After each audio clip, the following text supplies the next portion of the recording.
Even though we see a rise in Lithuanian startups, we're still complaining.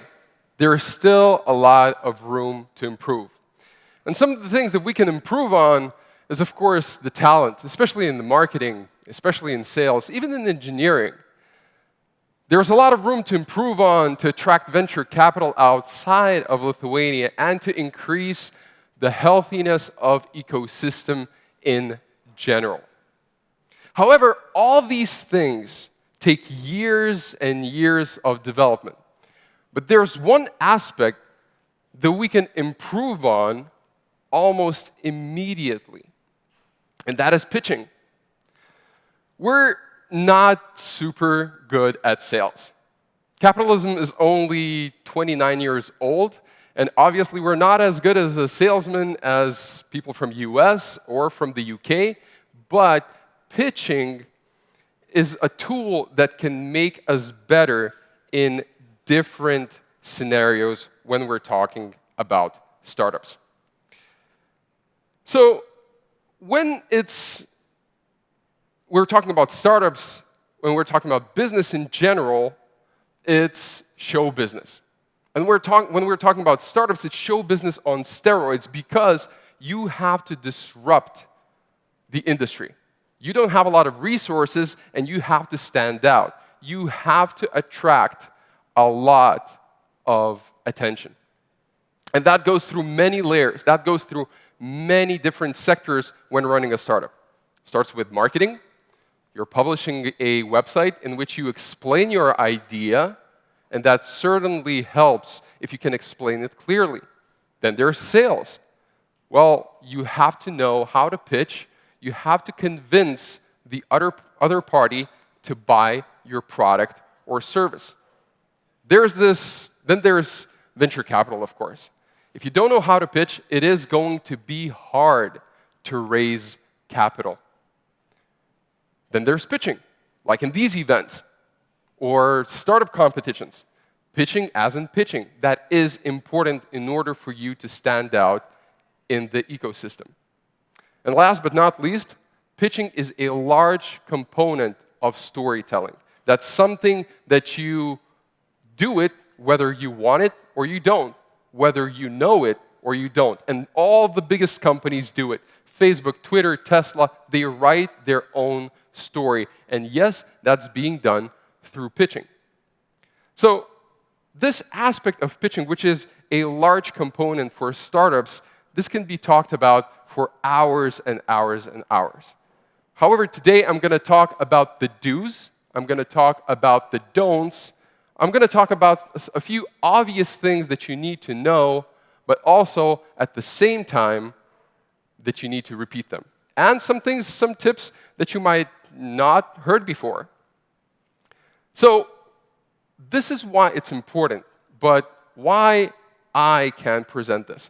Well, pitching as a tool has helped me not only to attract capital and subsidies from European Union, get a scholarship in an American university, but has helped me to raise over $40 million for my own startups and over $12 million for other startups, which has led me to talk in many different cities and present my startup in the largest cities in the world, like San Francisco, New York, Singapore, Dubai, Tokyo, etc. And at the same time, I spoke at the largest conferences like Web Summit, Collision, Global Blockchain Summit, London Blockchain Week, and others.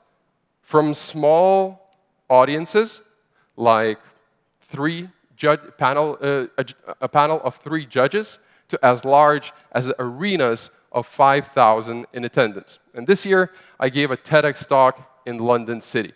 But most importantly, in my student years, I was a DJ, so I have absolutely eradicated my fear of public speaking, because if you can do this, this is easy.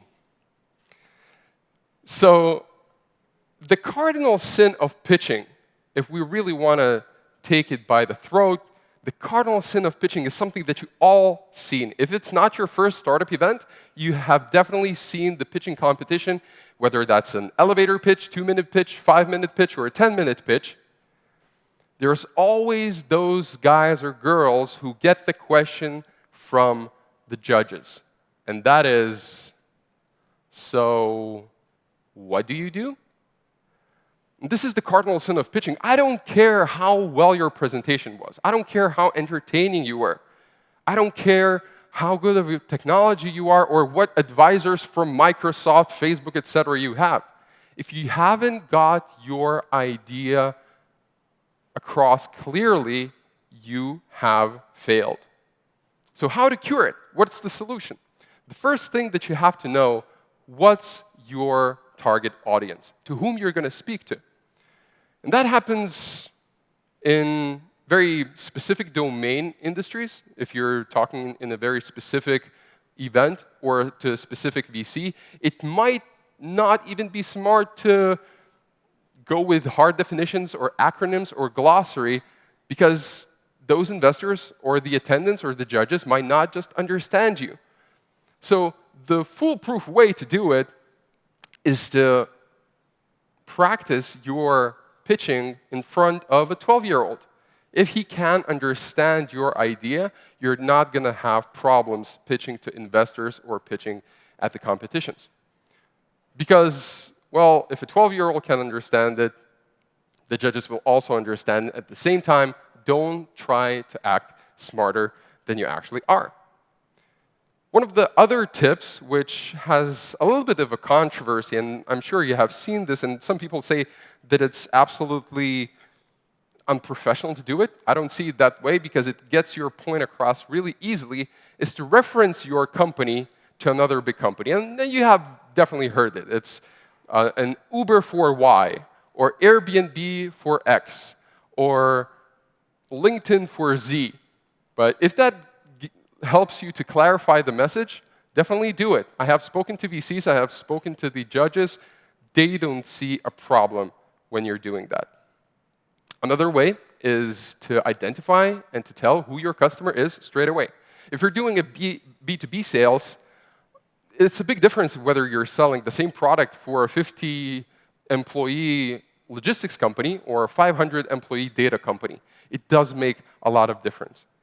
And last but not least, something that drives me crazy all the time is you have to make it visual. If you have a product, and that sometimes even happens for hardware products who have prototypes. They don't bring it to the stage. And you definitely have to show what your product is. If you can make it visual, you can, win by two ways. You can show your design. Sometimes you can show your coding integrity, and that really helps to understand your competencies. So visual is very important. However, not that visual. Don't use small fonts. Don't put 43 graphs. Limit your text. All the unnecessary words should be absolutely, with no remorse, deleted, removed, and eradicated from your glorious pitch deck. Let me use some extra words. Swordfish, Toyota Yaris, vitamin D, a dollar store, in case you didn't get the point. Don't read your bullet points, because the audience has already done it first. And you often see this. People put every single thing that they think it's important, and then when you have a presentation, the audience, which always lacks a span of attention, when they have a small span of attention, they're going to read it first, and you're just going to have a disfocus. So be concise, be clear, and make your presentation clean. And also, you don't need to show all your 12 employees and advisors. Show the core of your team. So there is a lot of clutter in the presentations. And I'm going to show you a few pitch decks that are really clean. Take a look. It's the problem, 3 points. It's the solution, another 3 points. This looks like a kid presentation, man. What is it? It's a pitch deck of Airbnb. Yes, you can raise millions and millions and millions of dollars if you can prove and broadcast your idea really clearly. Because if you cannot broadcast it to the smart VCs, how you're going to broadcast that to users? Another one, there's a problem. 3 simple and very interesting design points. And there's the solution. And as you can already see this is another extraordinary startup that is doing very well, also in Lithuania. It's Revolut. They didn't need all the crazy graphs to say the data, the numbers, which would clutter the whole presentation. Another tip that I have for you is be realistic. You all have seen this. In the competitor matrix, there's competitor A, competitor B, and then at the top, there's you. It's OK, but sometimes they include Apple, Microsoft, Google, and they say, we're better. We have 5 features more than they have. Well, investors and judges and the attendants, they all understand, they all smell bullshit. Well, if you're an early-stage startup, you're raising what, 300,000? And you say that you're better than Google? So we talked a little bit about the don'ts. Let's talk about the do's. Story plus data and data plus story. This goes as well as peanut butter and jelly. This is a great sauce. And something that happens in Lithuanian startups specifically is they give a lot of data. And that's good. That's OK. They give total addressable market. They give the numbers how rapidly the market will grow. But they don't back that up with the story. And this is something that we're, from an evolutionary perspective, we're very story-driven individuals. We're a species.